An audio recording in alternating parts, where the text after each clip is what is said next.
പരിശുദ്ധാത്മാവ് വഴി ഈശോ ഭൂമിയിലേക്ക് ജനിക്കുന്നു. ഈശോ മാതാപിതാക്കളുടെ കൂടെ വളർന്ന് ദൈവത്തിൻ്റെ ഹിതമനുസരിച്ച് 12-ാമത്തെ വയസ്സിൽ ജെറുസലേം ദേവാലയത്തിൽ വേദശാസ്ത്രികളുമായി തർക്കിക്കുന്നു. അവിടുന്ന് യേശുവിൻ്റെ അമ്മ അവനോട് പറയുന്നു, ഞാനും പിതാവും എത്രമേൽ ദുഃഖിതരാണെന്ന് നീ അറിയുന്നു. അപ്പോൾ ഈശോ അവരോട് പറയുന്നു, ഞാൻ എൻ്റെ പിതാവിൻ്റെ കാര്യത്തിൽ വ്യാപൃതനാണെന്ന് അമ്മ അറിയുന്നു. പിതാവിലുള്ള ജാഗ്രത യേശു കുർബാനയാകാനായിരുന്നു. പരസ്യ ജീവിതം തുടങ്ങുമ്പോൾ യേശു പിതാവിൻ്റെ വചനങ്ങൾ സംസാരിച്ചുകൊണ്ട് ലോകമെങ്ങും പോയി പിതാവിനെ വെളിപ്പെടുത്തി. യേശു കുർബാനയാകാനായിരുന്നു. യേശു പീഡനങ്ങളുടെ കാലങ്ങളിലേക്ക് കടന്നു. യേശു ചാട്ടവാറടികളിൽ വെച്ച് മനുഷ്യൻ്റെ പാപങ്ങൾക്ക് വേണ്ടി യേശു കുർബാനയാകാനായിരുന്നു.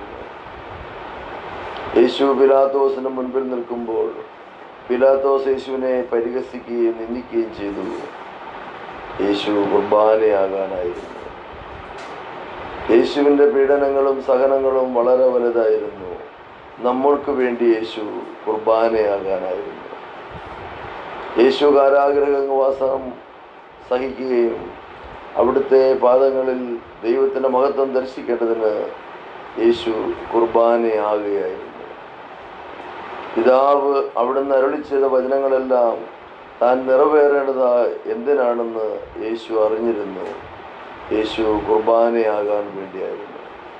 ക്രൂശിനോട് ചേർത്ത് യേശുവിനെ ബന്ധിപ്പിച്ച് യേശു 3 സ്ഥലത്ത് കുരിശോടുകൂടി നിരവധിച്ചത് നമ്മുടെ പാപങ്ങൾക്ക് വേണ്ടി യേശു കുർബാനയാകാനായിരുന്നു.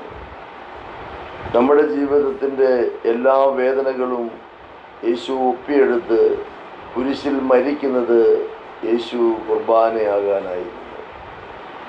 യേശു കുരിശിൽ മരിച്ചുകൊണ്ട് തന്നെ സമർപ്പിച്ചത് യേശു കുർബാനയാകാനായിരുന്നു. പുത്രനെ ലോകത്തിന് നൽകിയ മാതാവ് യേശുവിനെ കുർബാനയാകുവാൻ വേണ്ടിയായിരുന്നു. യേശു കല്ലറയിൽ സംസ്കരിക്കപ്പെട്ടത് എന്നും ജീവിക്കുന്ന ദൈവത്തിൻ്റെ വചനം ലോകത്തിൽ ദൈവത്തിൻ്റെ കുർബാനയാകാൻ വേണ്ടിയായിരുന്നു. യേശു സംസ്കരിക്കപ്പെട്ടതിന് ശേഷം ഉദ്ധാനം ചെയ്തത് യേശു കുർബാനയിൽ ജീവിക്കുന്നുവെന്ന് നാം വിശ്വസിക്കേണ്ടതിനായിരുന്നു. വിശുദ്ധ കുർബാന സ്ഥാപിച്ച യേശു എന്നും വിശുദ്ധ കുർബാനയിൽ ജീവിക്കുന്നുവെന്ന് നാം ബലിപീഠത്തിലെത്തുമ്പോൾ നമ്മെ തന്നെ കുർബാനയാക്കാനായിരുന്നു യേശു കുർബാനയായത്. യേശു കുർബാനയായത് നമ്മുടെ ജീവിതത്തിൻ്റെ എല്ലാ നന്മകൾക്കും നാം ഒന്നിച്ചു കൂടുന്ന ബലിപീഠത്തിൽ യേശുവിൻ്റെ ശരീരവും രക്തവും ഭക്ഷിച്ച് ആത്മാവിനെ നമുക്ക് നൽകാൻ വേണ്ടിയായിരുന്നു യേശു കുർബാനയായി തീർന്നത്. മാതാവ് മരണസമയത്ത് യേശുവിൻ്റെ ആത്മാവിനെ സമർപ്പിക്കുമ്പോൾ ഇതാ നിൻ്റെ അമ്മ, ഇതാ നിൻ്റെ മകൻ എന്ന് പറഞ്ഞുകൊണ്ട് യോഹന്നാനെ നൽകിയതും യേശു കുർബാനയാകാനായിരുന്നു.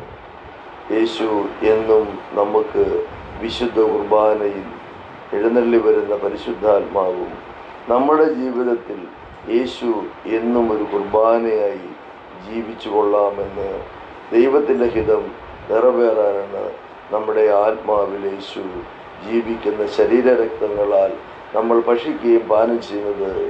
ഈശോ നമ്മളിൽ കുർബാനയായി തീർന്നു.